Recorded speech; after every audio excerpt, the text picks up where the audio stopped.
Bismillahirrahmanirrahim. Assalamualaikum warahmatullahi wabarakatuh. Alhamdulillahilladzi hadana li hadza wa ma kunna linahtadiya laula an hadana Allah.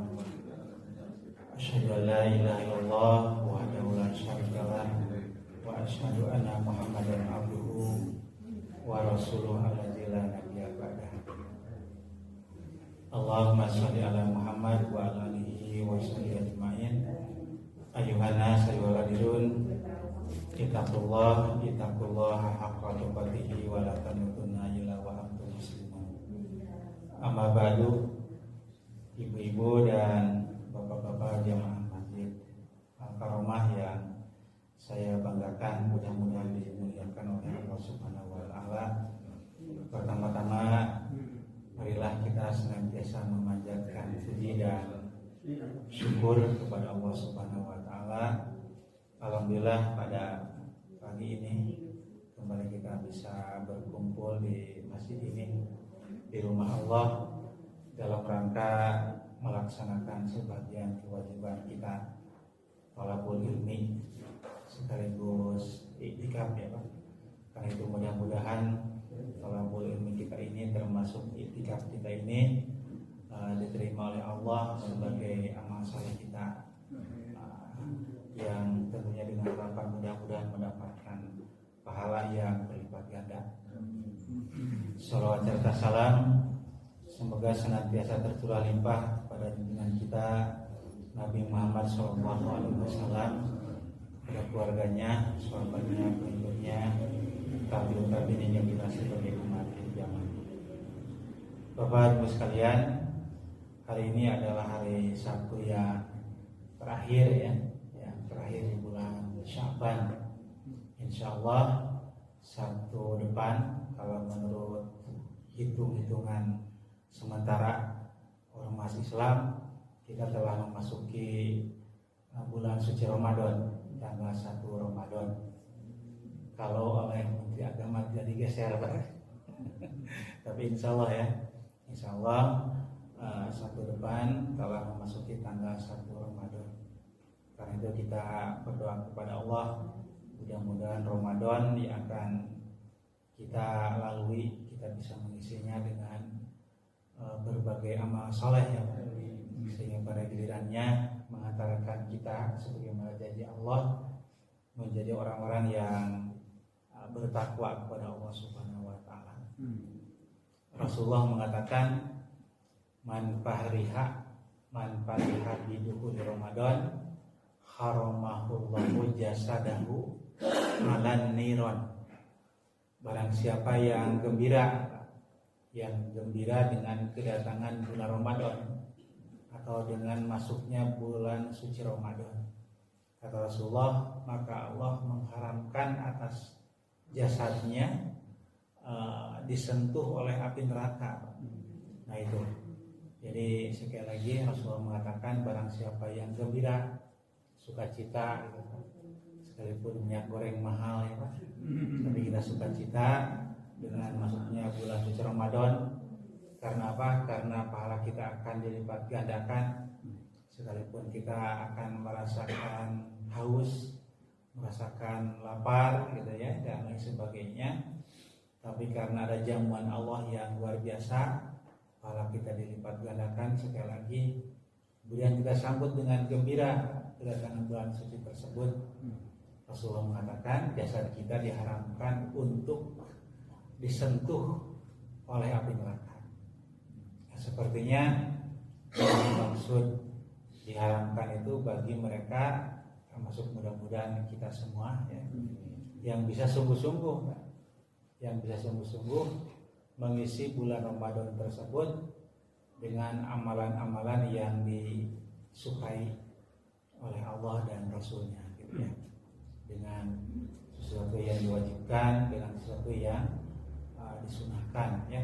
Nah, jadi kita imani, kita yakini seperti itu.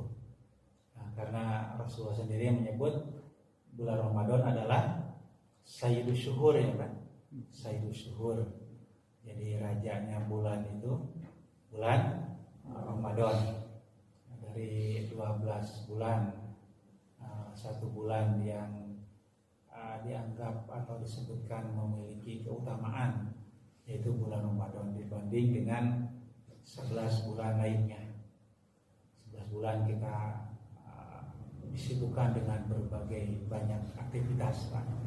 Di bulan Ramadan sepertinya konsentrasi kita harus hanya ibadah ritual, Pak, termasuk sosialnya, ritual kepada Allah Subhanahu wa Ta'ala. Karena kalau terlalu disibukkan dengan masalah dunia, biasanya masalah agama agak kurang konsen, Pak. Demikian Rasul mengatakan, barang siapa yang terus ngurus dunia, Pak, maka agamanya menjadi tercecer, kata Rasul dalam kitabnya Imam Al-Ghazali, Ihya Ulumuddin, Pak. Jadi kurang tertib dalam beragama. Jadi kalau misalnya kita itu terus-terusan berkonsentrasi hanya untuk mencari kehidupan duniawi. Tapi sekali lagi tentunya bukan berarti kemudian kita tidak boleh, Pak, ya. Hanya Rasulullah mengingatkan gitu ya, kalau kita terus berkonsentrasi terhadap dunia, agama ini bisa jadi dalam benak kita, dalam pikiran kita, kemudian mengganggu. Nah, itu barangkali sebagai pengantar Bapak sekalian. Berikutnya marilah kita lanjutkan surat Ali Imran ayat berapa? Ayat 173 ya. Allazina qala lahumun nas, gitu ya. Nah, seperti biasa kita bersama-sama membaca surat Al-Fatihah. Berikutnya kita lanjutkan ke surat Ali Imran ayat 173 ini. A'udzu billahi minasy syaithanir rajim. Bismillahirrahmanirrahim. Alhamdulillahi rabbil alamin. Ar-Rahmanir-Rahim. Maliki yaumiddin. Iyyaka na'budu wa iyyaka nasta'in. Ihdinas siratal mustaqim.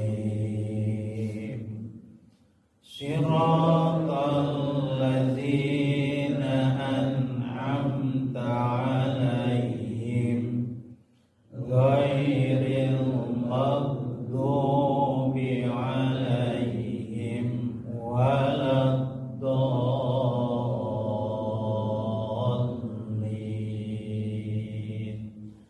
Amin.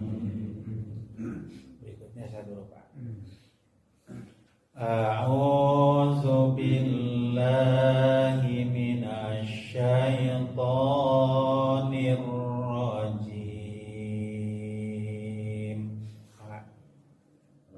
A'udzu billahi minasy syaithanir rajim.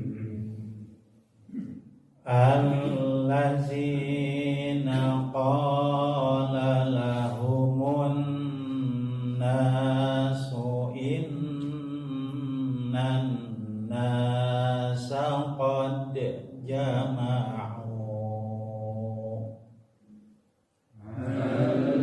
Allazina qala lahumun nasu innan nasa qad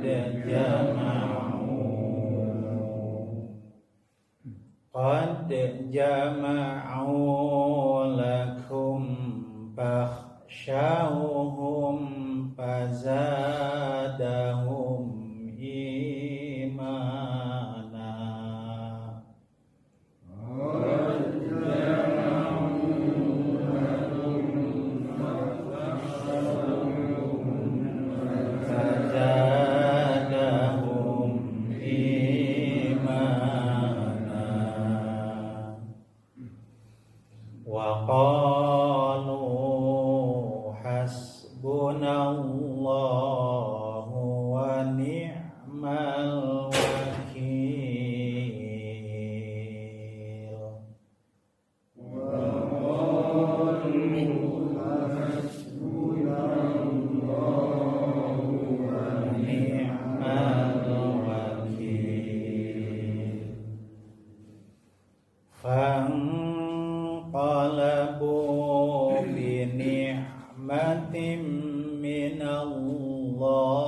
lam yamsashum su'un wattaba'u ridwanallah.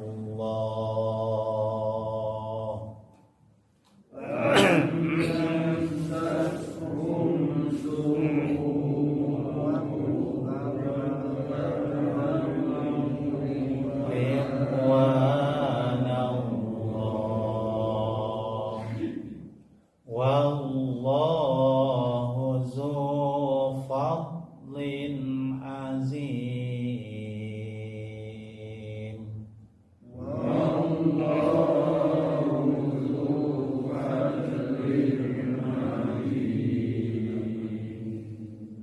Innama zalikumus syaitanu yukhawwifu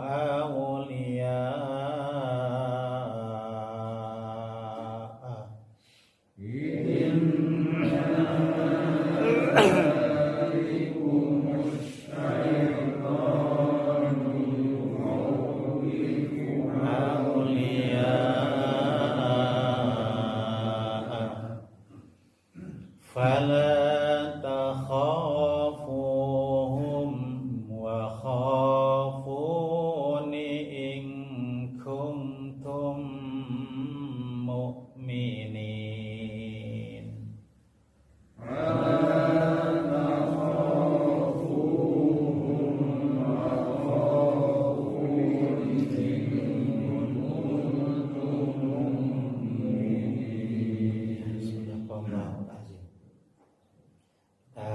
Selanjutnya, a'udzubillahi minasyaitonirrajim.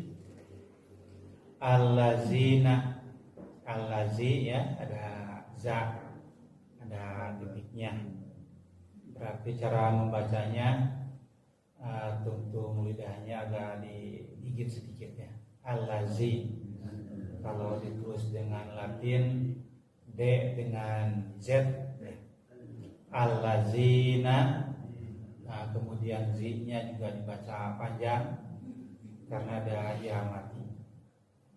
Kola, ko-nya panjang, ada alif ya. Ini kalau ditasrik menjadi yakulu. Kola, yakulu ya. Yang artinya berkata, berfirman. Kalau untuk Rasulullah bersabda. Bahasa Arabnya sekali lagi sama, itu kola. Hanya kemudian terjemahnya kemudian disesuaikan dengan siapa yang berkata.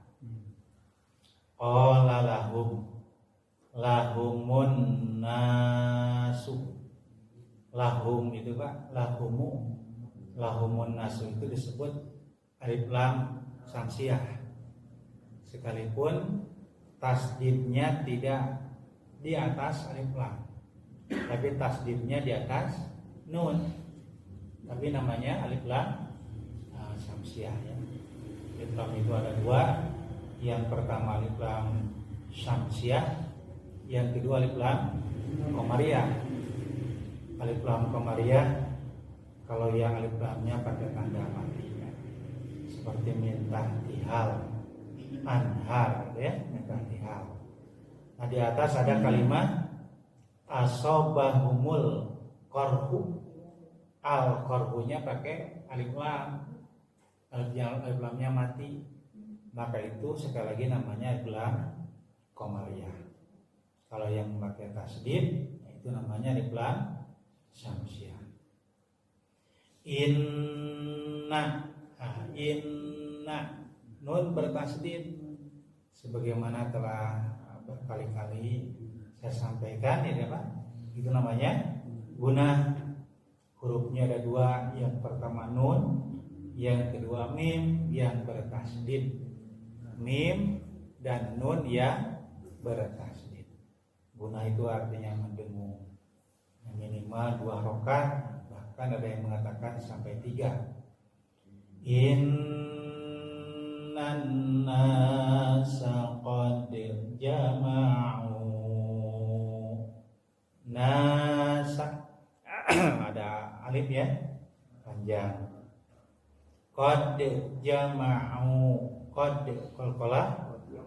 Nah, ada ya, ada mati. Qaf to ba jim da atau da. Kalau mati matu lagi. Innan nasa qad jama'u qad. Nah, itu ya qalqalah. Jama'u ada waw mati. Ya, itu dibaca panjang. 2 harokat sama dengan innan nasa atau bi ya. Panjangnya itu bukan karena waw. Maaf, panjangnya bukan karena alif, tapi panjangnya karena waw ya, karena domah. Waw setelah domah. Istilahnya waw setelah domah. Lakum, lakum.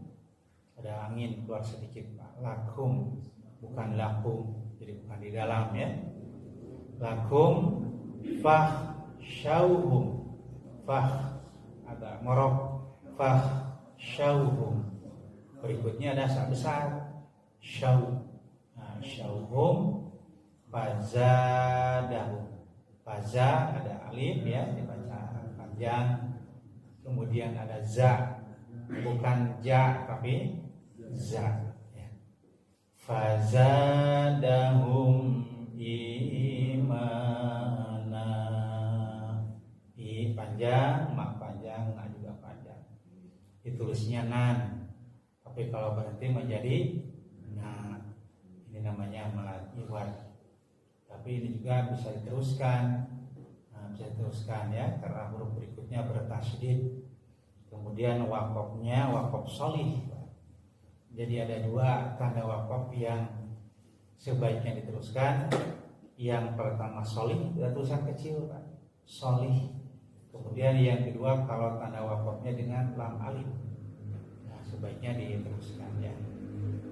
Tapi kalau berhenti, sebagian ulama tajwid tidak apa-apa, asal prinsip ilmu tajwid diperhatikan.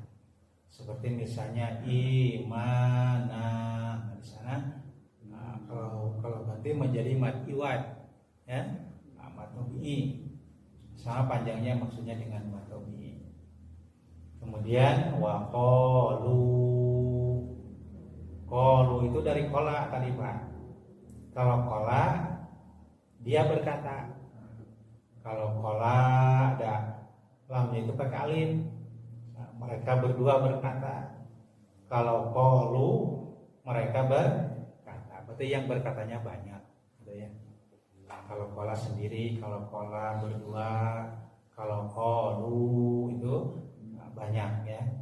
Istilah dalam ilmu nahwu, kalau sendiri namanya mufrad, mufrad yang munfarid, kan? Munfarid itu sendiri, salat sendiri namanya salat munfarid, salat mufrad, kan? Kemudian kalau 2 istilahnya tasniyah. Kalau 2 tasniyah. Tapi kalau dalam salat sekalipun berdua telah disebut berjamaah sekalipun orang ya. Berikutnya kalau banyak namanya jama'. Nah, kalau banyak jama'. Sedikit Pak khusus dalam salat, Rasulullah pernah mengatakan 2 lebih baik daripada 1, 3 lebih baik daripada 2, 4 lebih baik daripada 3 dan seterusnya hadisnya. Berarti sepertinya sholat itu kalau lebih banyak itu lebih baik gitu ya. Kalau melaksanakan sholat berjamaah dengan jumlah yang lebih banyak itu lebih baik. Nah, kalau berjamaah itu keuntungannya Pak, kalau makmumnya sedikit kan lamun gitu Pak, maka itu ditanggung oleh imam gitu ya. Nah, sebaiknya kita terus berusaha Pak, agar sholat kita ini bisa terus khusyuk gitu ya.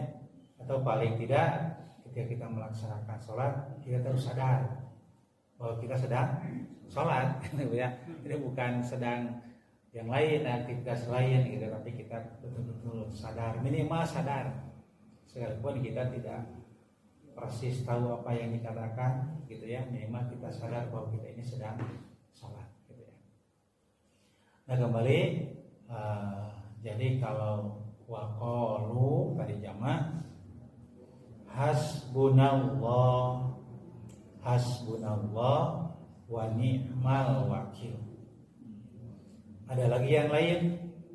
Kalau hasbun untuk banyak, untuk kami ya. Kalau untuk sendiri, hasbiyallah, hasbiyallah wa ni'mal wakil. Kalau masalah disambung oleh ayat itu lagi, hasbunallah wa ni'mal wakil, ni'mal maula wa ni'mal nasir.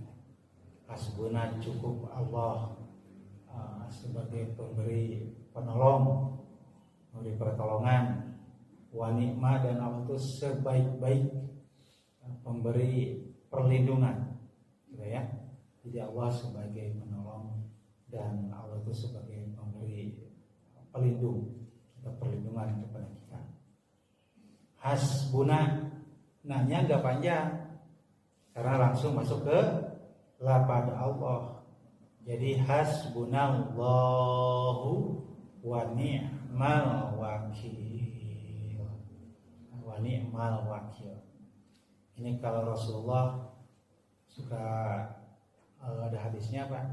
Jadi kalau kita mendapatkan masalah yang besar, maka hendaklah kita ini sering baca ini Pak. Rasulullah juga beliau suka senantiasa membaca ini. Bahkan dalam hadis dikatakan dari sini Pak, mengusap muka ya, muka sampai ke lihiyah, lihnya itu sampai jenggotnya.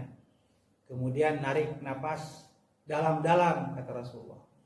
Kemudian beliau mengucapkan hasbunallah wa ni'mal wakil. Ibu-ibu sok sana saya jenggotna sampai dagu aja.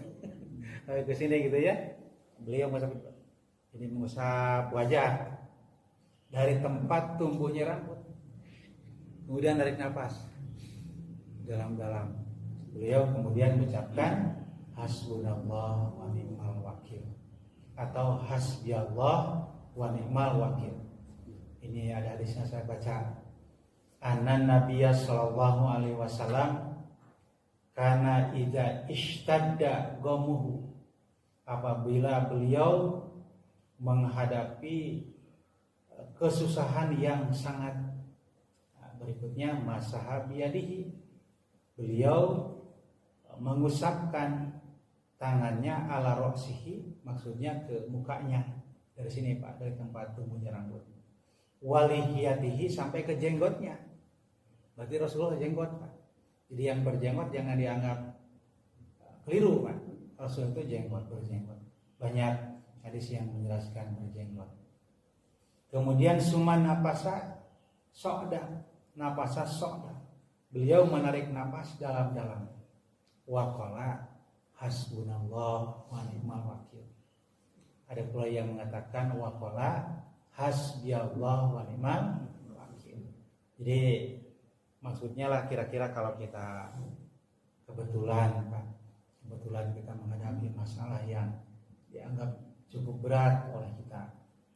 Di antara masalah cukup berat itu ada saudara Pak keluar dari Islam. Itu masalah berat Pak. Misalnya Muslim tapi keluar misalnya dari Muslim, memeluk agama selain Islam, masalah besar itu Pak. Masalah besar. Jadi masalah besar bukan hanya hilang materi Pak. Masalah besar itu diantaranya kalau ada anggota keluarga keluar dari Islam. Nah diantara yang Rasulullah contohkan itu Pak, perbanyaklah mengucapkan hasbunallah wa ni'mal wakil. Nanti ayat ini konteksnya dengan perang Pak. Jadi perang itu dianggap cukup berat, makanya beliau membaca hasbunallah wa ni'mal wakil.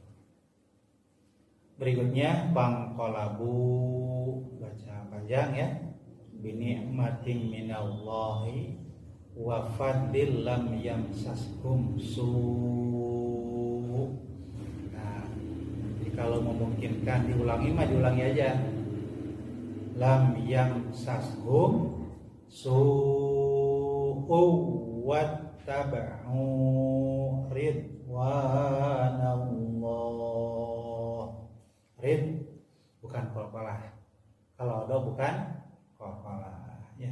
Sekalipun enakeun kalau pakai qalqalah ya Pak. Rid gitu ya. Tapi kalau do bukan huruf qalqalah. Berikutnya wallahu zu panjang 2 rakaat. Fadlin azim. Innama in tadi guna dulu ya. Innama zalikumus syaitan yukhawwifu awliya'ah.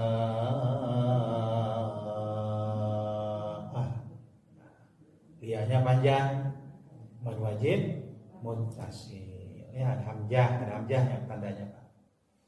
Fala takhafuhum wa khafun in kuntum mu'minin. Tumnya panjang. Tum mu'minin. Karena mim ketemu mim ya. Maka kita baca bersama-sama. A'udzu billahi minasy syaithanir rajim. Alladzina qala lahumun nasu innan nasa qad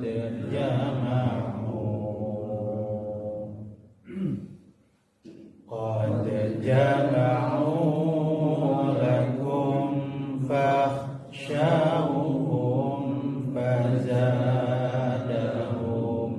imanan wa qalu hasbunallahu wa ni'mal wakil. Fanqalabu bini'matin minallahi wa fadlin lam yamsashum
A'udzubillahi minasyaitonirrajim.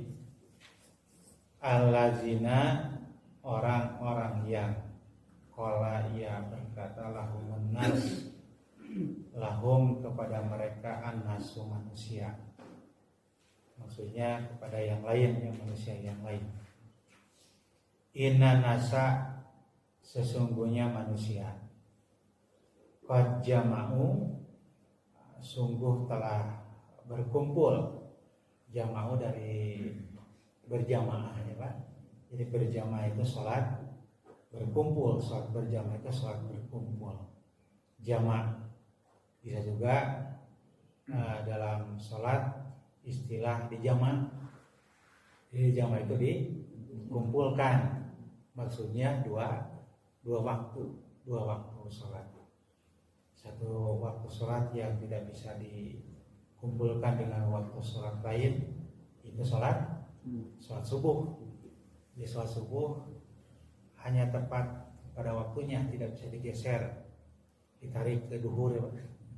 Nggak ada, atau ditarik ke isya. Subuh itu harus dilaksanakan pada waktunya. berbeda dengan zuhur, asar, kemudian maghrib dan isya. Qad jama'u, sungguh mereka telah berkumpul lakum untukmu, fahsyauhum, maka takutlah kalian hum kepada mereka, fazadahum, bertambah mereka keimanannya.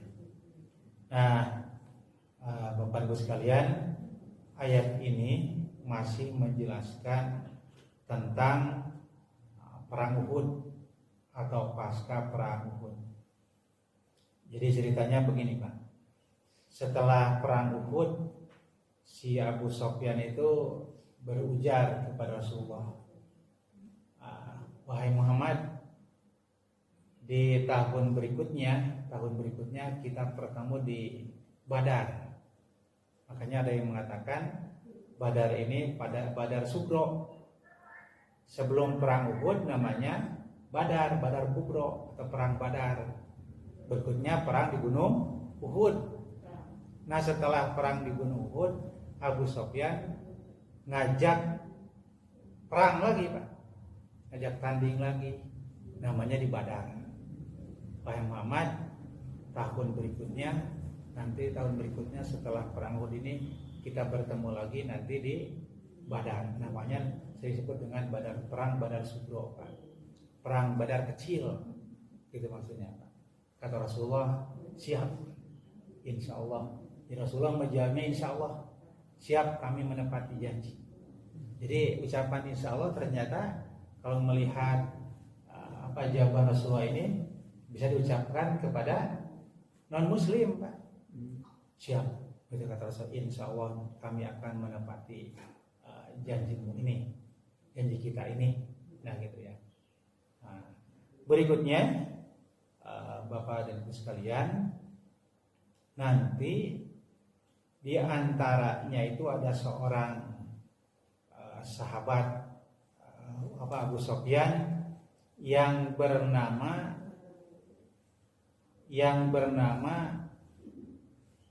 ini, Pak, Utsman al-Asja'i, Nuaim bin Utsman al-Asja'i dan teman-temannya. Nah, Utsman al-Asja'i ini, ya, Utsman al-Asja'i ini maksudnya di tahun berikutnya, gitu, Pak. Kemudian Abu Sufyan siap-siap untuk melakukan peperangan, gitu ya, pada tahun berikutnya. Nah, kemudian Utsman al-Asja'i ini dia pulang dari Mekah, kan? Pulang atau habis melaksanakan umroh. Nah, sementara Abu Sufyan dan bala tentara sudah berada di sebuah tempat yang bernama Mizanah. Nah, kemudian Utsman al-Asja'i ini ia akan kembali ke Madinah. Nah, kemudian Abu Sufyan beserta bala tentaranya mengatakan, wahai, sampaikan kepada Muhammad dan bala tentaranya bahwa kami telah siap dengan berbagai perlengkapan yang lengkap. Karena itu maka oleh kamu takuti Rasulullah beserta bala tentaranya yang berada di Madinah. Nah, berikutnya justru Bapak Ibu sekalian, Rasulullah malah mengatakan begini, wallazi nafsi biyadihi la ahrujanna walau ahdi, demi zat yang jiwaku berada di tangan genggamannya, maksudnya di dalam genggaman Allah Subhanahu wa taala, aku harus keluar sekalipun seorang diri, kata Rasulullah. Karena ternyata pernyataan Utsman al-Asja'i ini berpengaruh kepada sahabat Rasulullah, gitu kan? Tapi Rasul berikan pernyataan itu,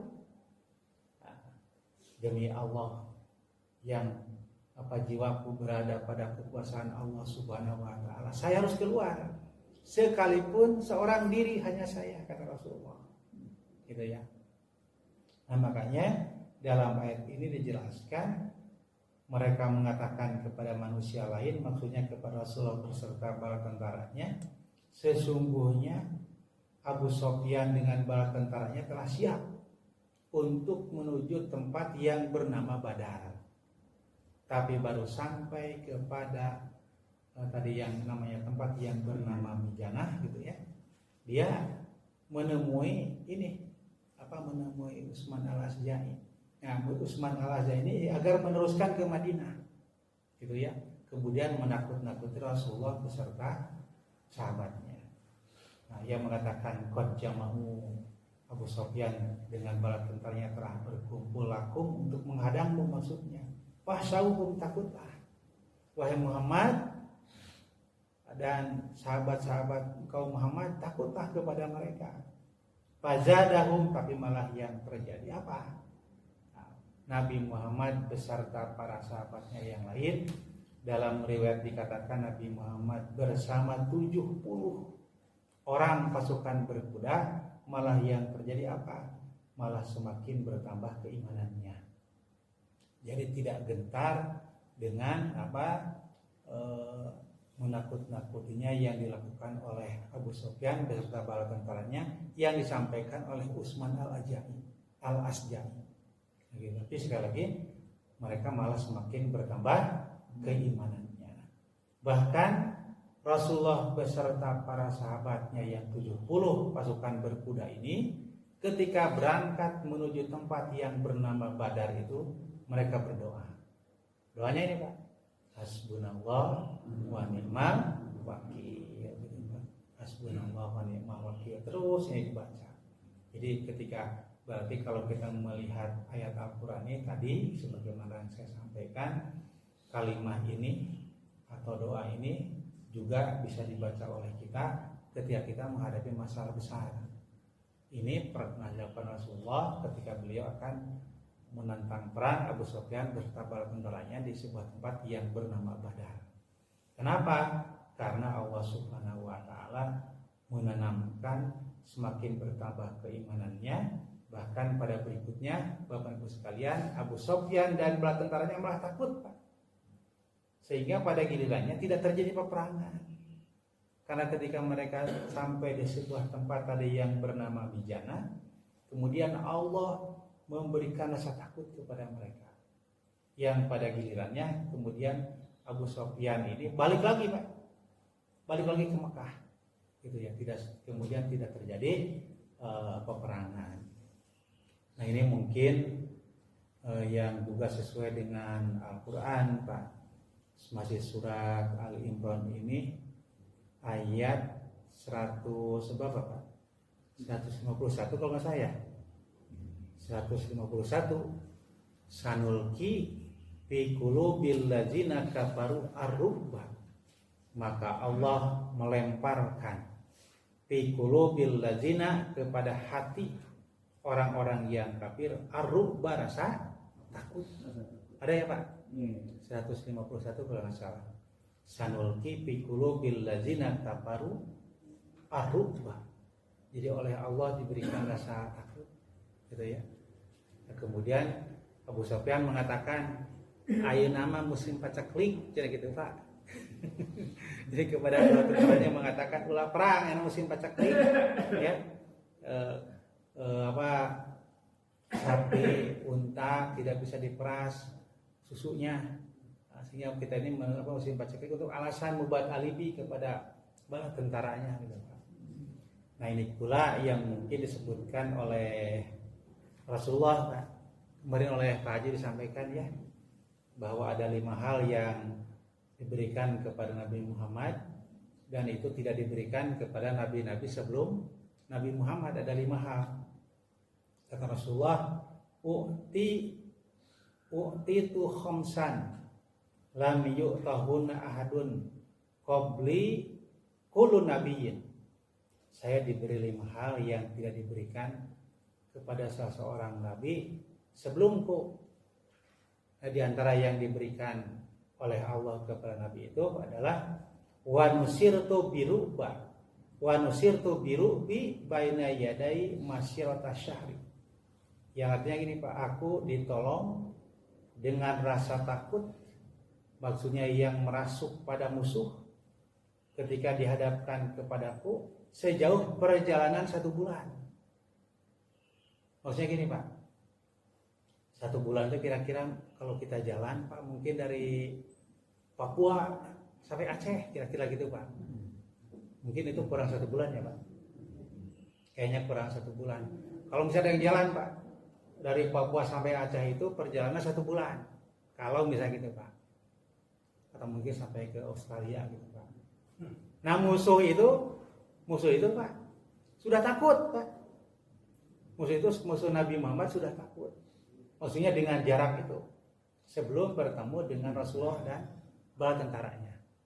Itu yang diberikan oleh Allah kepada Nabi Muhammad yang tidak diberikan kepada nabi-nabi sebelum Nabi Muhammad gitu. Di samping yang lainnya Pak, di antaranya dijadikan kepadaku masjid sebagai bumi sebagai tempat sujud gitu ya Pak. Nah, kemudian aku ini diutus kepada seluruh umat gitu ya, tidak hanya kepada satu golongan umat, tapi Nabi Muhammad diutus untuk semua umat gitu kan ya. Kan kalau Nabi Musa hanya kepada golongan apa? Yahudi ya. Kemudian Nabi Isa kepada Nasrani. Jadi ada nama umat tertentu untuk nabi-nabi sebelum Nabi Muhammad. Nah, sementara Nabi Muhammad diutus kepada seluruh umat. Namanya umat Islam. Makanya Islam itu sifat, Pak. Islam itu sifat dan nama. Maksudnya gini Pak, umat Nabi Musa kalau mereka berserah diri, taat patuh terhadap perintah Nabi Musa, mereka Muslim Pak. Nama agamanya Yahudi, tapi sifatnya Muslim. Bisa dipahami ya Pak? Nama agamanya Yahudi, tapi sifatnya, perbuatannya Muslim, gitu ya. Nah, orang yang taat, tunduk patuh kepada ajaran Nabi Musa, namanya Muslim, Pak. Hanya nama agamanya Yahudi tadi gitu. Nah, kalau kemudian di zaman Nabi Isa, nama agamanya Nasrani. Tapi orang yang taat terhadap kitab, namanya berserah diri, namanya Muslim. Kalau Nabi Muhammad itu namanya Islam, sifatnya juga Muslim, gitu Pak. Jadi nama agamanya Islam, orang yang tunduk patuh kepada ajaran Islam namanya Muslim, Pak. Makanya ada yang mengatakan inna dina indallahil Islam.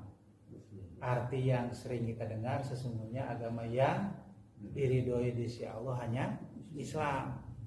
Ada ulama yang mengatakan sesungguhnya hakikat beragama adalah pasrah, Pak. Kepasrahan. Pasrah terhadap aturan Islam. Jadi kalau masih menentang, masih enggan, itu belum berserah diri, belum berserah diri. Nah itu Pak. Jadi itu yang diberikan kepada Nabi Muhammad ada 5 sebenarnya Pak. Nah, Nabi Muhammad diutus tidak hanya untuk satu kaum tertentu, tapi untuk semua kaum. Jadi kalau ada agama Nasrani, ada agama Yahudi di zaman Nabi Muhammad menjadi Rasulullah. Gitu Pak. Kemudian berikutnya tadi dijadikannya bumi sebagai tempat sujud. Ada 5, saya lupa lagi 3 lagi Pak. Ada 2 lagi. Nah 1 lagi diantaranya yang terakhir ini, ya, bahwa musuh itu kemudian diberikan rasa takut sejauh perjalanan 1 bulan. Jadi dulu mah ngukur jarak itu dengan waktu Pak. Ini ditempuh sekian, gitu ya. Oh, berarti sekian jaraknya gitu Pak. 1 bulan ditempuh berarti jaraknya sekian ratus kilo atau sekian ribu kilo gitu Pak. Nah kayak gitu Pak. Jadi musuh sekian ribu kilo sudah takut dengan Rasul dan bala tentaranya kalau akan terjadi peperangan. Itu yang diberikan kepada Nabi Muhammad, sekali lagi yang tidak diberikan kepada Nabi atau Rasul sebelum Nabi Muhammad. Itu Pak. Kita lanjutkan. Nah demikian pula Abu Sufyan Pak. Abu Sufyan balik lagi Pak. Kemana? Ke Mekah. Nah sampai Rasulullah dengan bala tentaranya, dengan para sahabatnya sampai di Badar Pak. Sampai di Badar yang dijanjikan setahun yang lalu. Sampailah di sana. dalam riwayat dikatakan Rasulullah dan bala tentaranya nunggu di tempat itu sampai 8 hari. Mana cenah si Abu Sufyan teh cenah janji padahal dia sudah balik lagi ke sana ke Mekah lagi ditunggu. Nah bahkan berikutnya riwayat mengatakan bekal kan, perbekalan yang dibawa Rasulullah dan para sahabatnya itu dijual Pak, dibarter. Jadi ternyata budaya barter sudah terjadi sejak zaman dulu Pak. Makanan-makanan yang tidak ada di Madinah, nah di pasar Badar, sampai mengambil sebuah pasar yang namanya pasar Badar. Nah di pasar itu ditukar Pak, dibarter. Bahkan sebagian ada yang mengatakan dijual. Nah kemudian hasil barterannya itu dan uangnya dibagi-bagikan kepada Rasulullah. Dibagikan Rasulullah kepada para sahabat yang ikut perang pada saat itu. Makanya nanti ada ayat yang mengatakan panqalabu, mereka kembali binikmatin minallah, nikmat dari Allah, wa fadlin, dan mendapatkan karunia, lam yamsashum su, yang tidak terjadi apa-apa. Maksudnya tidak terjadi, kalau perang kan ada yang luka ya Pak, pasti ada yang luka dan lain sebagainya. Nah itu tidak terjadi peperangan karena tadi tidak datang, Abu Sufyannya tidak datang. Nah pengertian binikmatin Pak, panqalabu, maka mereka kembali binikmatin, dengan nikmat. Nikmat di sini maksudnya selamat Pak. Selamat, tidak terjadi peperangan. Sebab kalau perang sangat dimungkinkan sekalipun menang Pak, pasti ada saja yang kena senjata, yang namanya peperangan. Nah ini nikmat. Jadi pelajarannya Bapak-Ibu sekalian, berarti ayat ini memberikan isyarat kepada kita kalau kita terhindar dari mara bahaya itu termasuk nikmat. Saya kemarin menyampaikan Pak. Jadi nikmat itu tidak hanya kita mendapatkan apa yang kita harapkan Pak, Bapak-Ibu sekalian ya. Tidak kita hanya mendapatkan kesuksesan Pak, kesuksesan keluarga, kesuksesan anak, keberhasilan tujuan, ibadah dan sebagainya. Itu memang nikmat Pak. Tapi terhindar dari mara bahaya pun termasuk nikmat gitu Pak. Nah, makanya saya kemarin menyampaikan sujud syukur itu dianjurkan oleh Rasulullah pertama ketika mendapatkan nikmat, yang kedua ketika terhindar dari mara bahaya gitu Pak. Mereka tabrak ke mobil tidak jadi misalnya kira-kira gitu Pak. Nah, itu kemudian maka itu adalah nikmat. Kenapa kita senantiasa sujud syukur Pak. Ya kita baik yang terasa ataupun tidak terasa diusahakan setiap hari itu Pak. Setiap hari mau kapan waktunya kita lakukan, baik setelah sholat apa saja Pak, sebaiknya kita ini senantiasa bersujud syukur Pak. Misalnya habis sholat isya malam atau misalnya setelah sholat qiyamul lail, usahakan melakukan sujud syukur gitu Pak. Dalam hati saja Pak, kita bersyukur kepada Allah atas nikmat yang telah Allah berikan. Karena kita ini tidak mungkin setiap hari tidak menikmati, tidak mencicipi nikmat yang diberikan oleh Allah. Kita yakin kan? Tidak mungkin setiap saat kita ini tidak merasakan nikmat yang diberikan oleh Allah. Tidak mungkin. Kan sering Pak menyebutkan berarti menarik nafas dan sebagainya itu adalah nikmat. Gitu ya. Nah, jadi mereka mendapatkan nikmat minallahi, dari Allah, wa fadlin, dan karunia tadi. Jadi makanan yang dibawa untuk persiapan perang, akomodasi itu dibarter. Itu dibarter dengan apa yang ada di Badar, di pasar Badar, gitu Pak. Bahkan termasuk mendapatkan dinar dirham, gitu ya, dinar dirham yang dilakukan Rasulullah kemudian dibagikan kepada para sahabat. Lam yamsashum su, mereka tidak mendapatkan malapetaka apapun, gitu ya. Wattabahu, dan mereka mengikuti ridwan Allah, ridho Allah. Maksudnya mereka mendapatkan ridho Allah. Kemenangan, ya, kemenangan, tidak terjadi peperangan karena Abu Sufyan dan bala tentaranya pulang ke Mekah. Nah itu mereka kemudian juga mendapatkan iman dan mendapatkan karunia fadlin, tadi keunggulan-keunggulan, mendapatkan uang, mendapatkan makanan yang tidak ada di Madinah, itu semuanya diridhoi oleh Allah Subhanahu wa taala. Jadi di samping menyenangkan juga mendapatkan ridho Allah. Kita sering mungkin pernah mendengar ada izin Allah, ada ridho Allah. Nah, tidak semua izin Allah itu mendapatkan ridho Allah, tapi setiap kita mendapatkan ridho Allah pasti mendapatkan izin Allah, gitu ya. Kalau izin Allah itu kadang-kadang ada yang dimiliki oleh Allah kan, sekalian ya. Tapi kalau mendapatkan ridho Allah pasti akan mendapatkan izin Allah. Orang yang melakukan kejahatan, maksiat kepada Allah, mereka sangat mungkin mendapatkan izin dari Allah, tapi pasti mereka tidak mendapatkan ridho Allah Subhanahu wa taala. Doa yang kita panjatkan kepada Allah adalah Allahumma inna nas'aluka ridhoka wal jannah. Nah, itu doa yang pertama kita mohon kepada Allah itu agar kita mendapatkan ridho Allah Subhanahu wa taala. Dan berikutnya wallahu, dan Allah zu yang memiliki fadlin, ya. Fadlin itu keutamaan, azim yang besar. Jadi fadlin itu laba.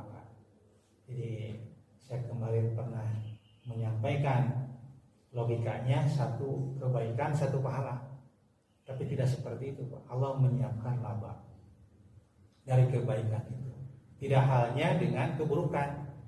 Satu keburukan maka akan mendapatkan balasan satu. Tapi kalau kebaikan, satu kebaikan akan mendapatkan balasan 10 kalau dalam hadis ya. Itu asyarul amsalihah. Bahkan dalam Al-Quran dikatakan seperti itu. Berikutnya, Bapak Ibu sekalian, innama, sesungguhnya ada tuh hasrin Pak, innama itu. Ada tuh hasrin itu artinya meringkas Pak. Berarti tiada yang lain. Innamal khamru wal maisiru wal ansabu wal ajlam. Nah, jadi yang diharamkan itu hanya itu Pak.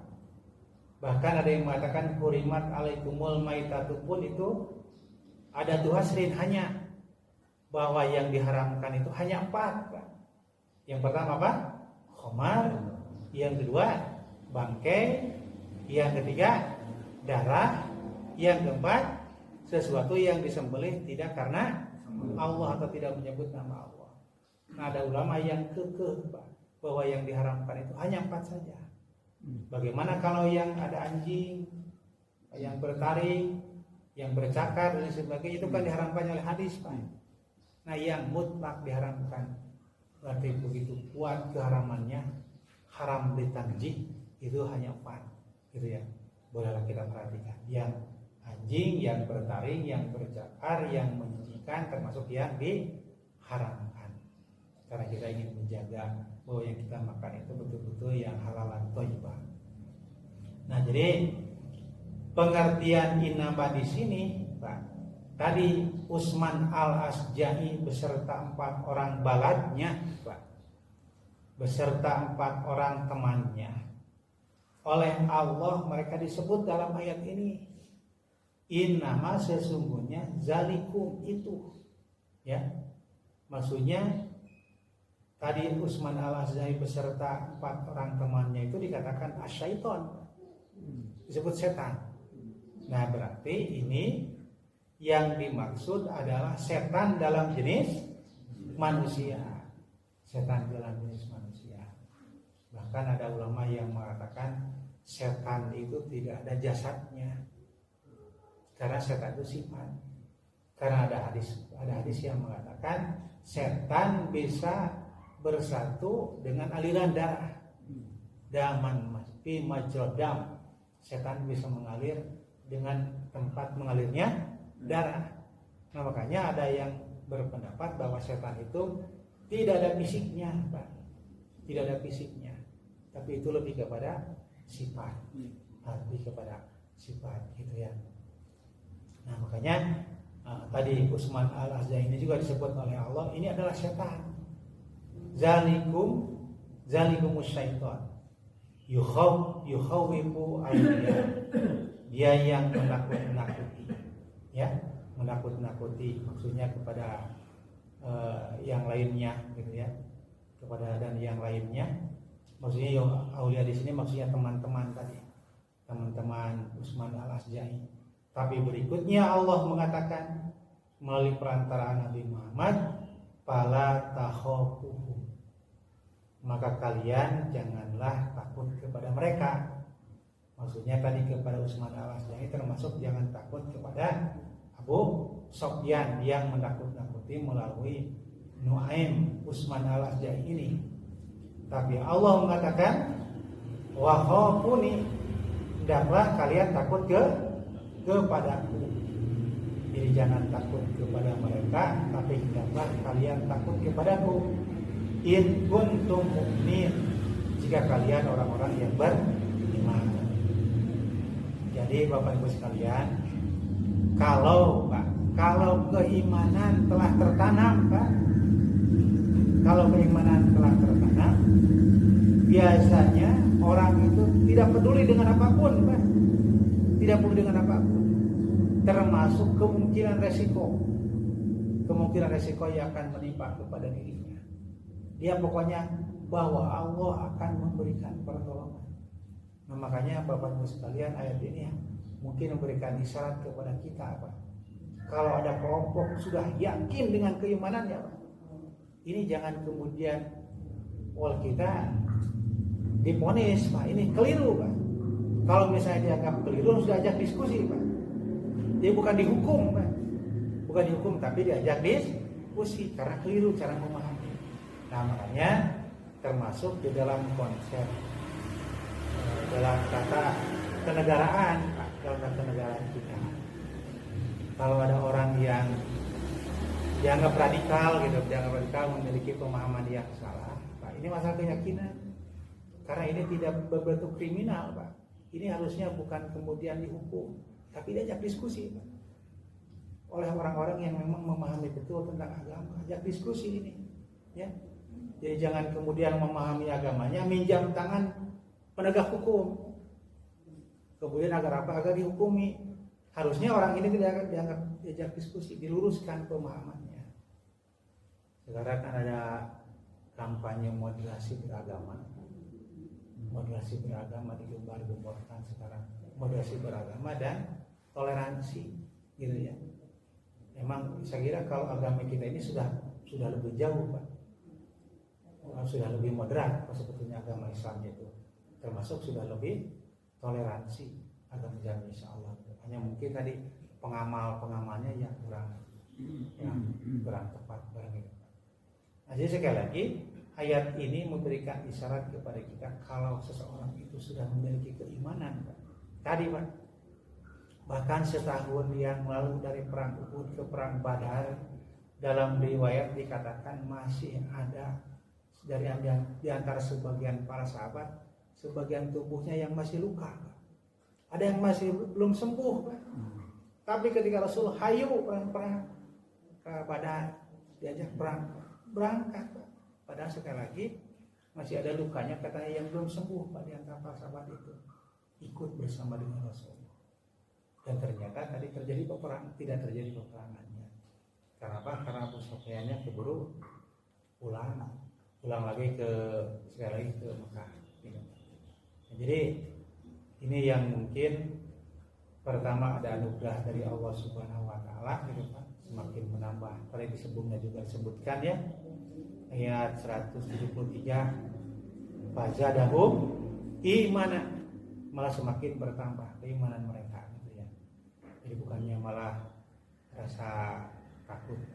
Kadang-kadang kita menemukan orang seperti itu, Pak, kekeh, gitu, Pak. Menurut asumsi kita dia itu keliru, Pak, tapi atas dasar keimanannya dia kekeh. Ini seyogyanya kita menghargai, Pak. Hanya berikutnya tentunya kekeh ini harus juga didasarkan kepada ilmu, gitu ya. Jadi jangan sampai kemudian kekeh itu tidak didasarkan pada ilmu. Jadi tindakan bodoh, tindakan keliru kan jadi masalah juga, gitu ya. Harusnya sekali lagi tindakan itu berdasarkan ilmu. Dan Rasulullah itu lebih senang kepada orang yang pengetahuan agamanya sedikit, Pak, tapi langsung diamalkan, Pak. Tahu tentang ini, amalkan, daripada orang yang pengetahuan agamanya tapi membuat orang itu malah kadang-kadang jadi bingung, Pak. Rasulullah senang gitu. Jadi sederhana gitu Pak. Sederhana dalam beragama itu. Tahu tentang ayat, amalkan. Tahu tentang hadis dari beliau, amalkan. Itu diantaranya ada sahabat yang bernama Abu Dujanah Pak. Saya baca riwayat sahabat ini. Jadi Abu Dujanah ini kalau ngaji itu tidak di depan, tapi di pojok gitu. Tapi setiap majelis ilmu yang dilakukan Rasulullah dia senantiasa hadir Pak. Hadir gitu. Tapi kalau sholat katanya dia itu suka pada saf yang paling depan. Kalau sholat di depan, tapi ketika kalau ngaji diam gitu Pak. Tapi senantiasa hadir dalam majelis Rasulullah. Nah dalam riwayat Abu Dujanah ini setiap apa yang disampaikan Rasulullah dia senantiasa berusaha mengamalkan apa yang disampaikan oleh Rasulullah. Gitu Pak. Sementara kan kita mengenal sahabat-sahabat yang vokal, Ibnu Abbas, Ibnu Mas'ud, Zaid bin Sabit, Zaid bin Harisah, itu sangat terkenal dalam sejarah, gitu ya. Tapi sekali lagi tidak mengklaim bahwa mereka salah, karena mereka banyak meriwayatkan hadis, menerima hadis dari Rasulullah. Makanya an Abi Mas'udin atau an Ibni Mas'ud, an Ibni Abbas, an Zaid bin Haris, Zaid bin Harisah, itu banyak Pak meriwayatkan hadis. Nah Abu Dujanah ini senantiasa hadir Pak, gitu ya. Nah, makanya dia termasuk salah seorang sahabat yang dijamin masuk surga oleh Rasulullah SAW. Jadi demikian Pak, yang mungkin poinnya yang ingin saya sampaikan ya, yang kita bisa istimbat kesimpulan dari beberapa ayat ini gitu ya. Pertama, bahwa harus yakin Allah Subhanahu wa taala akan menanamkan rasa berani kepada mereka yang telah menyatakan diri sebagai orang yang beriman, dan Allah akan memberikan atau melemparkan rasa takut kepada mereka orang-orang yang musyrik Pak. Jadi sanulki itu Pak, kalau teruskan ayatnya bima asyraku ya, sanulki fi qulubil ladzina kafaru ru'ba bima asyraku. Ya, itu ayat 151 tadinya. Jadi orang yang musyrik itu kepada mereka akan dilemparkan rasa takut. Terus yakin sampai sekarang Pak.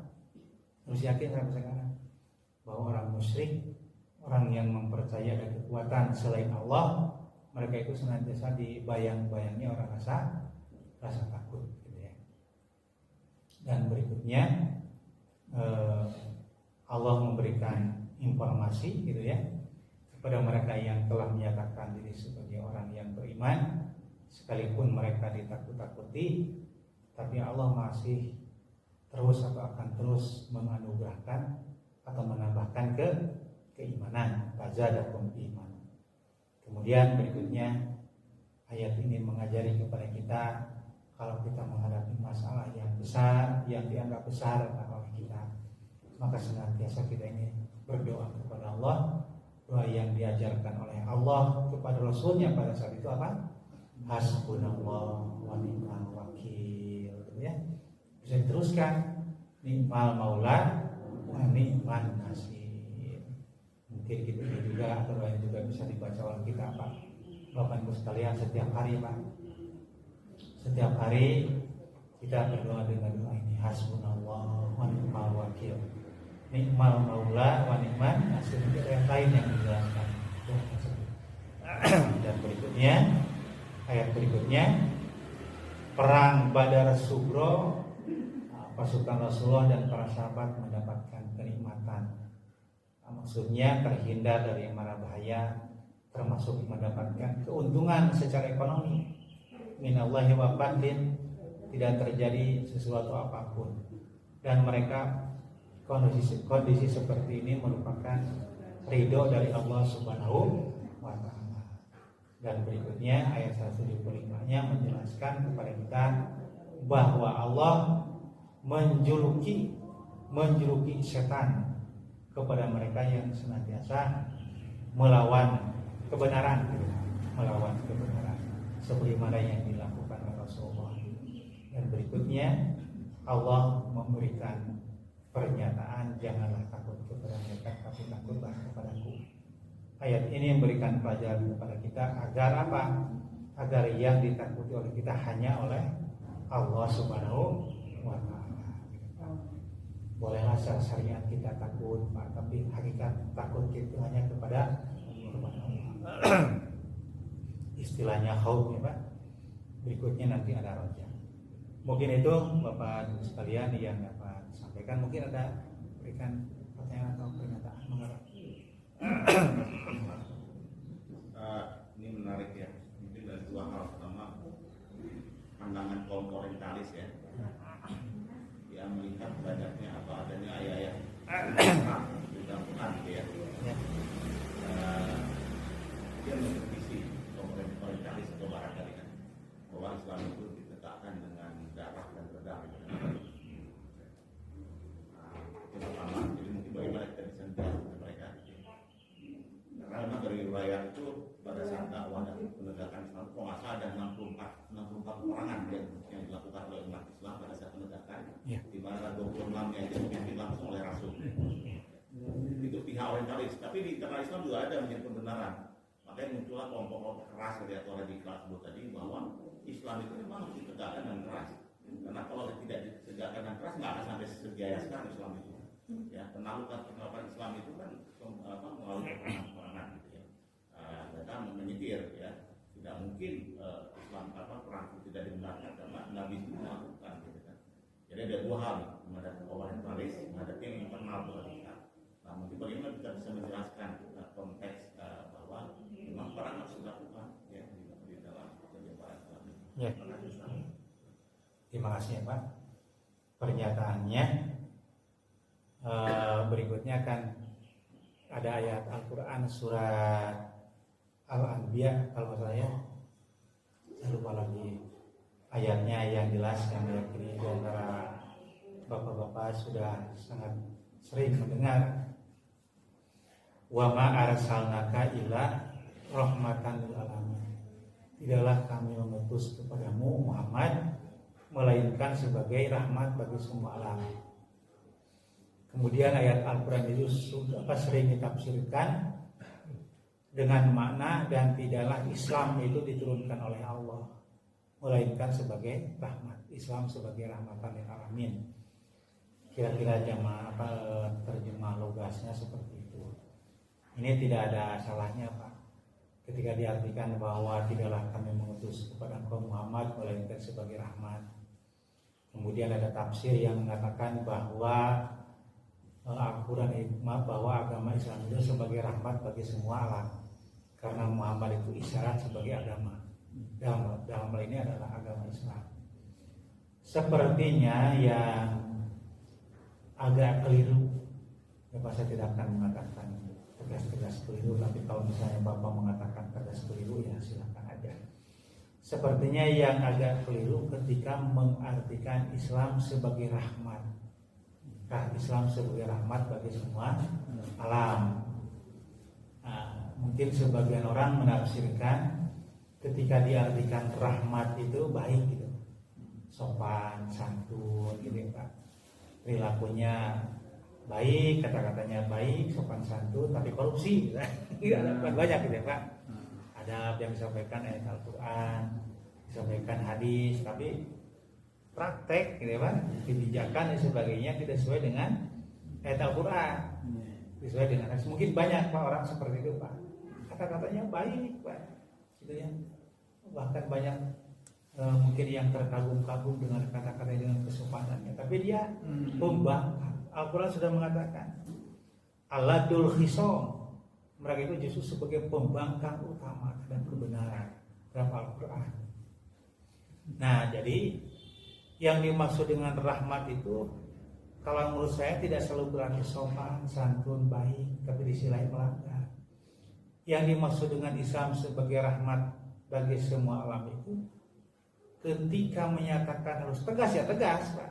Dan ketegasan itu ketegasan yang didasarkan kepada Al-Quran dan ya Pak, ketegasan dia didasarkan kepada hadis, itu rahmat semua. Islam sebagai rahmat bagi semua alam, Pak. Saya kira seperti itu, Pak. Jadi bukan ketika misalnya Islam diobok-obok, Islam dihina dan sebagainya. Sopan santun, bukan gitu. Tegas itu justru itu sebagai ketika kita sedang mengamalkan Islam sebagai rahmat bagi semua alam. Termasuk dalam konteks tertentu, Pak. Dalam kondisi tertentu di sebuah wilayah tertentu, misalnya Islam disampaikan dulu melalui peperangan, itu dalam konteks tertentu bisa jadi benar, Pak. Bahkan ada hadis yang terkait dengan syahadat, terkait dengan sholat, terkait dengan saum Ramadan, Pak. Ada 3 ini, Pak. Syahadat, sholat, saum Ramadan. Ini semua bisa dilakukan, kami saya pernah mengatakan, bisa dilakukan oleh semua orang.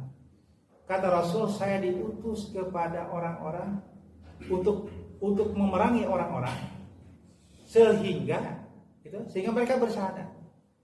Yang kedua, sehingga mereka melaksanakan sholat 5 waktu, sehingga mereka melaksanakan saum Ramadan. Barang siapa, kata Rasulullah, meninggalkan salah satu dari yang ketiga ini, maka saya akan perangi. Halal dami, bakal saya mengatakan halal darahnya. Gitu, Pak. Saya kira memang mungkin hadis ini bisa ditafsirkan dengan tafsir lain. Tapi kalau berdasarkan sharih redaksi hadis ini, Pak, seperti itu maksudnya, Pak. Kalau misalnya ada orang yang tidak ikrar 2 kalimat syahadat, tidak melaksanakan sholat 5 waktu, tidak melaksanakan saum Ramadan, saya akan perangi. Makanya mungkin ya dengan pernyataan Rasulullah ini Islam menyebar, Pak. Tadi ya, Pak, melalui senjata, melalui peperangan dan lain sebagainya. Hanya mungkin ini memerlukan tafsir, Pak. Tafsir lebih jauh. Mungkin saya tidak punya kapasitas, Pak. Tidak punya kapasitas. Kapan Islam itu disebarkan melalui peperangan? Harus kondisi seperti apa? Kalau saat ini gitu, Pak. Dan kapan Islam itu disebarkan melalui bahasa-bahasa sopan santun gitu, Pak. Tidak lewat peperangan. Itu saya kira perlu ini, Pak. Mungkin perlu penjelasan yang cukup detail tentang hal itu. Kalau saya nanti berpendapat bisa keliru, saya mengaku aja bisa keliru, bisa jadi radikal dan sebagainya, kan kalau tidak cukup ilmunya kayak gitu, Pak. Nah, gitu, Pak. Jadi hanya kalau melihat dulu, Pak, zaman jahiliyah itu, Pak, Rasul saya itu disuruh agar mereka itu ikrar 2 kalimat syahadat, melaksanakan sholat 5 waktu setelah sholat kayak taburan dan sholat turun, Pak, maksudnya. Nah, setelah masuk saum. Sebab ketiga ini, Pak, tidak menyangkut harta, Pak. Syahadat tidak ada hubungannya dengan harta. Kemudian sholat tidak ada hubungannya dengan harta. Kemudian saum juga tidak ada hubungannya dengan harta. Tapi kalau zakat haji ya, Pak, zakat ada kaitannya dengan harta, kepemilikan harta, Pak. Kemudian haji apalagi istitoah kayak gitu, Pak. Nah, jadi saya kira mungkin dalam kondisi tertentu, Pak, ya, dibenarkan Islam itu disebarkan melalui senjata, melalui peperangan. Rasul memang mengatakan demikian ya, Pak. Islam itu tersebar melalui peperangan dan melalui senjata. Tapi pernyataan ini, Pak, pernyataannya harus menjadi penyeimbang, Pak.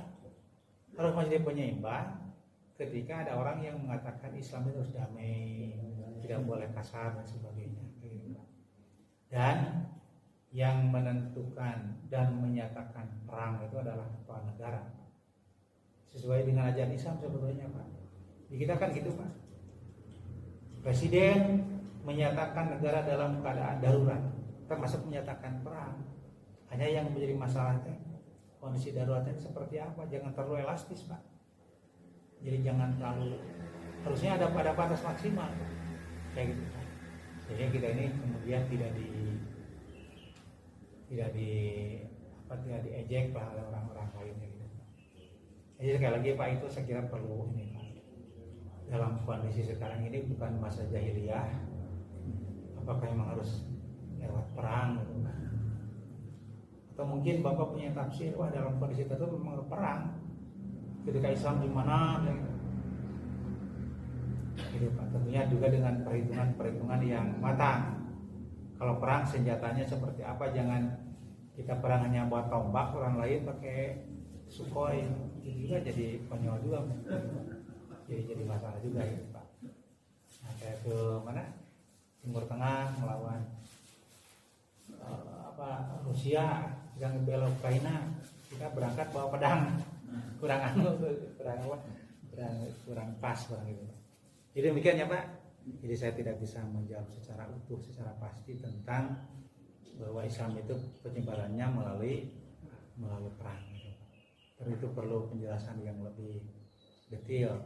Termasuk juga tidak boleh orang Semarang menafsirkan Pak Islam rahmatil alamin itu baik-baik, Islam baik itu Pak. Gitu. Jadi demikian ya Pak. Mungkin Pak ada? Di luar konteks Pak. Mangga gimana Pak? Saya kan sekarang mau puasa. Mudah-mudahan kenapa puasa wajib itu di bulan Ramadan tidak di bulan lain? Jadi gini Pak, ayat itu Pak, surat Al-Baqarah 183 itu menjelaskan diwajibkannya saum. Di ayat 185-nya ya, ayat 184-nya ya, Allah menyebut syahrul Ramadan. Ya Pak. Nah ini kemudian oleh para ulama tafsir disebut dengan munasabatul ayat, ada keterkaitan ayat. Bahwa saum yang disebut dalam ayat 183 itu gitu ya, dilaksanakannya di bulan Ramadan gitu Pak. Itu dasarnya dalam surat Al-Baqarah 183, 80, 184 gitu Pak. Ya ayyuhalladzina amanu kutiba alaikumusiyam kama kutiba alladzina min qablikum la'allakum tattaqun. Ayyam ma'dudat. 185 Pak. Syahrul Ramadan allazi unzila fihi. Jadi gini, demikian Pak. Di samping memang ada hadis ya Pak. Kalau hadisnya banyak Pak. Saum Ramadan. Islam ditegakkan atas 5 dasar. Syahadat, kemudian sholat, zakat, berikutnya disebut saum Ramadan. Saum Ramadan. Kemudian juga wahajil baiti dan melaksanakan haji di bulan dan melaksanakan haji bagi orang yang mampu. Itu Pak dasarnya Pak. Memang kadang-kadang sekarang ada orang yang bertanya masalah yang sudah betul-betul dimaklum Pak. Tapi kadang-kadang yang ditanyakan lagi. Seperti Said Akil menyatakan bahwa tidak ada dalam Al-Quran kata bahwa Allah itu ada, bahwa Allah itu wujud. Gitu, ada kata di YouTube kan apa? Said Akil sebelum turun jadi ketua PBNU, dia memberikan pernyataan tidak ada katanya dalam Al-Quran yang menyatakan bahwa Allah itu mewujud, bahwa Allah itu ada. Cuman masalahnya umat Islam kepancing Pak. Harusnya biarkan aja Pak. Menyebutkan ada tidak selalu berarti dikatakan ada.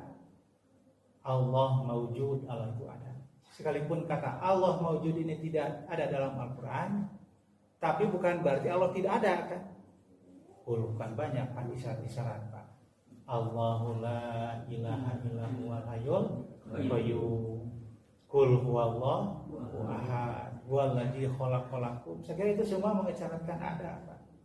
Sekalipun memang ada kata, tidak ada kata bahwa Allah itu mewujud. Jadi daripada pikiran antepkeun ya Pak. Jadi kita jangan terpancing dengan adanya kucing. Terakhir Pak, ini ada permohonan doa dari Pak Sawab Saleh Pak untuk cucunya ya Pak. Ya. Yang bernama Akmal. Ya, Muhammad Akmal. Muhammad Akmal katanya usianya 4 tahun. 4 bulan. Umur 4 bulan. 50 sekarang ya 5 jalan. 5 jalan. Mengidap penyakit apa Pak? Ada di ginjalnya. Ginjalnya. Berarti ada ginjal. Pada usia masih kecil Pak. Iya, makanya 4 bulan. Nah, kita doakan Pak. Mudah-mudahan pengajian yang telah kita lakukan tadi menjadi wasilah Pak. Menjadi wasilah disembuhkannya cucu bapaknya Pak ini ya. Akmal Muhammad Akmal ini. Karena kita bisa mohon kepada Allah itu dengan kebaikan, dengan amal saleh Pak. Kita sekali lagi bisa bertawasul dengan amal saleh Pak. Jadi ngaji kita ini mudah-mudahan itu menjadi tawasul, menjadi bahan kita menghadap Allah Subhanahu wa taala. Di samping kita khusus berdoa untuk si adik ini ya, Muhammad Akmal ini. Kita baca surat Al-Fatihah, Pak. Al-Fatihah. Bismillahirrahmanirrahim. Alhamdulillahirabbil alamin arrahmanir rahim maliki yaumiddin. Iyyaka na'budu wa iyyaka nasta'in ihdinas siratal mustaqim. Siratal ladzina an'amta 'alaihim ghairil maghdubi 'alaihim waladdallin. Allahumma rabbana as'idil ba'si isfi adasyam la syafi'a illa shifauka shifaan la yughadiru saqama. Allahumma rabbana as'idil ba'si isfi adasyam la syafi'a illa shifauka shifaan la yughadiru saqama. Allahumma rabbana as'idil ba'si isfi adasyam la syafi'a illa shifauka shifaan la yughadiru saqama. Rabbana taqabbal minna innaka antas samiul alim wa tub 'alaina innaka antat tawwabur rahim. Rabbana atina fid dunya hasanah wa fil akhirati hasanah wa qina azabannar. Subhana rabbika rabbil izzati amma yasifun wa salamun alal mursalin walhamdulillahi rabbil alamin. Kita tutup doa majelis kita ini dengan baca doa kifayah majelis. Subhanallahumma wa bihamdika asyhadu an la ilaha illa anta astaghfiruka wa atubu ilaik. Assalamualaikum warahmatullahi wabarakatuh.